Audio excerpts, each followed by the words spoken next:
and welcome. My name is Dawn Hudgins. I'm Vice President of Service Delivery for ILTA, and welcome to another edition of Tea with Me. I have with me two wonderful guests who are quite inspiring themselves, and I'm going to have them tell a little bit about themselves before we get going. Catherine, would you like to start? Sure, happy to. Hi, everyone. My name is Catherine Monte. I'm the Chief Knowledge and Innovation Officer at Fox Rothschild, located in Philadelphia, Pennsylvania. And a little bit about me personally. I've been there for 20 years, actually, and I started when my first daughter was born. Little bit out of the ordinary. I'm the working parent, and my husband was the stay-at-home parent, and we have two daughters. Very good. Melanie? Hi, I'm Melanie Prevost, and I work at Vincent & Elkins. I am the Director of I am the Director of Infrastructure and Technical Support Services, and I've been at V&E for 25 years. I am married to my high school sweetheart. His name is Philip, and we celebrate our 40th anniversary this coming year. Oh, wow. And I've got two wonderful daughters and 4 grandchildren, and I'm happy to be here. Thanks for having me. Wow, fantastic. And happy anniversary, by the way. 40 years, it's a long time. So let's get going. So on September 18th, news broke that Justice Ruth Bader Ginsburg had lost her battle with cancer. And I know throughout the ILTA community, there was lots of comments about how she inspired many and the legacy that she left, because she was quite a trailblazer. So I wanted to chat with you guys about maybe how she had affected your lives, maybe some tidbits that she left behind that you've implemented and how you do things, and maybe some other legacies. So how did her life, her decisions, her tenacity, how did it affect you or change you or mold you? Melanie, would you like to start us off? You know, what's really interesting is it gave me the opportunity to introduce her to my granddaughter. And so we sat down and we looked at the movie On the Basis of Sex. And I explained to her all of the arguments and what dissent meant and how persistent Judge was. And I think for me, that was the thing that really caught my attention, and I wanted to express to her that as a female, as a woman, we have to be persistent. We have to speak up. We have to think outside the box. And a lot of the times that's not really difficult because we're not men, you know, we're women and we have a different perspective, and that's okay. And so the thing that I took from Judge Ginsburg was just to be persistent, to be proud of being a woman, to fight for equality, and that it was important to speak up. I have similar feelings. I mean, to me, the two most important pieces that affected me were her gender equity stance and her social justice stance. And maybe this is interesting, but until I read her obituaries, and there were many and they were prolific, I actually didn't realize how far-reaching her decisions were.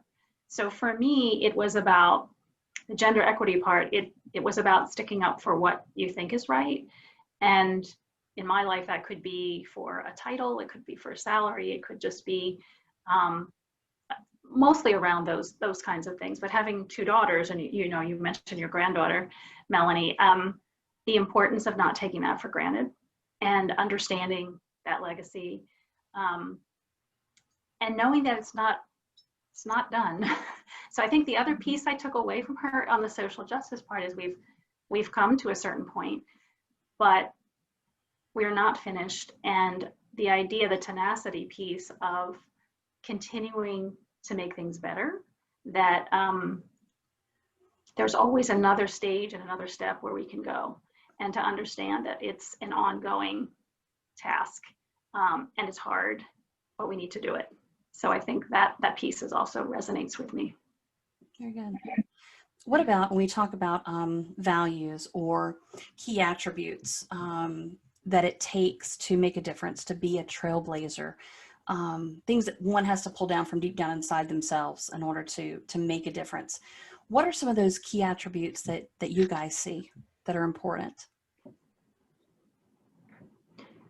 One thing I think is her unconventionality. So we talked a little bit about this, but and that's okay. And sometimes that's pushing the envelope on the status quo.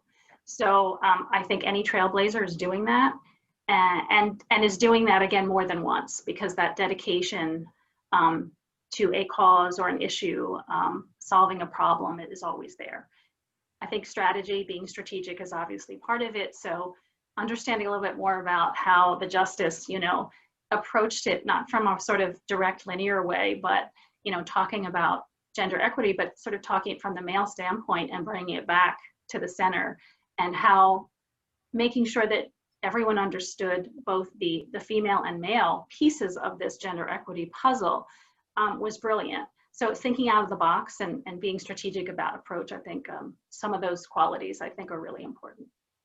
And I love the way that you went at it from common ground, right? Because, we have a women's perspective and we have men perspective, but there's a human perspective that if you go for that commonality, what we all have in common, I think you win more people over and you get a little bit more agreement in terms of what it is that you're fighting for. And in this instance, just equality and justice. I think that that point of view in bringing people over to that common point of view, I think helped her cause. So a lot about communication. I mean, I think that's the other piece, is that understanding all aspects of communication around that are key. So if you are a trailblazer, you just don't perform these actions, which are also really important, but you know how to communicate them and how they can resonate with other people, which is another big piece of it, I think, too. Yeah. So I think one of the big things regarding her is that she has left a lasting legacy. And she's not the only one. We have people in our lives who, from all walks, have either left a legacy of how we want to live or how we don't want to live. But when we look at the ones who have passed on, who have left a legacy as to how you model your life, or maybe ones that are living now, who are some of those people in your lives and how have they inspired you? I'm going to go unconventional and say my daughters again. I know we keep coming back to daughters and granddaughters, but I think for me,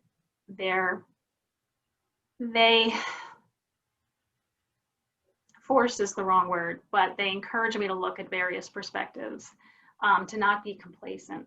And I think those reminders just are really, really important, because there are multiple voices, there are multiple perspectives, and that challenges my status quo, which I think everyone needs to a degree, but in a healthy way, in a productive way. And I appreciate that, and I appreciate what we're trying to do. Yeah, we're so much alike, because I was thinking the same thing. And when I was thinking about the questions, I was literally trying to determine, okay, I need a name. And what the conclusion I came to is there's not really one person. Yes, my girls, my grandchildren, you ladies, I try to take a positive away from everyone that I meet. And I think when you walk into a situation, and you walk into that situation or conversation with an open heart and an open mind, I pick up something every day. And so, yes, I love all of the big names. I attended a couple of sessions in the last week, from Michelle Obama to Anna DuVernay, and heard some very prolific information, and I just try to capture all of that and use it as fuel. very good. When it comes to mentoring, women who lead believe a lot in mentoring, and that's a big thing for you guys. Do you have a philosophy or a personal quote or mantra that you live by when it comes to mentoring others? Well, my favorite is know your audience. And that is I feel that's so important in every aspect of your life, but at work, it's, understanding if you're writing a memo, who's reading that memo. If you're giving a presentation, who's going to be listening. Also just, understanding their perspectives, but also, what kinds of questions or what kinds of motives they might have. And I think that's just really important. And then in life, of course, is also understanding and knowing that audience as well. So that's my sort of mini mantra. It's a good one. Mine, this is so funny. Mine is know yourself, because I think that you have to know your strengths. You have to know what your purpose is. And if you don't know what your purpose is, go back to your passion. What are you passionate about? Because 9 times out of 10, that passion is linked to what you were built for and what your purpose is. And I just try to really impress upon anyone that I'm giving advice and mentoring is just to know yourself. And if you know yourself, you can judge situations and how you should interact, or whether it's a no, whether it's not be there at all. Yeah. Let's talk a little bit about Women Who Lead. And from a legacy perspective, what have you gained from your involvement in Women Who Lead within ILTA? I'll go first. Yeah, go for it, Melanie. For me, Women Who Lead has been, it's been a bridge. And it's been a bridge to really me finding confidence in myself, and finding other women who I lovingly refer to as my sisters, who really, it's a give and take. It's a collaborative effort to improve ourselves. And so I am constantly learning, but also it reinforced the things that I couldn't see in myself, that having these relationships really just helped me sort of embrace who I was. And so it enabled me to take a little bit of my own advice, right? Knowing who you are, that group helped me to discover a little bit more about myself that I hadn't realized. And I try to give that back in every meeting, every project that I'm working on. I realize that, and I bring that to that meeting, that that I'm here to give back everything that I get from this group. Yeah, I think when I first joined ILTA, I was actually, it's probably at least 15 years ago from now, but I was a little bit hesitant because I was not a technologist by trade.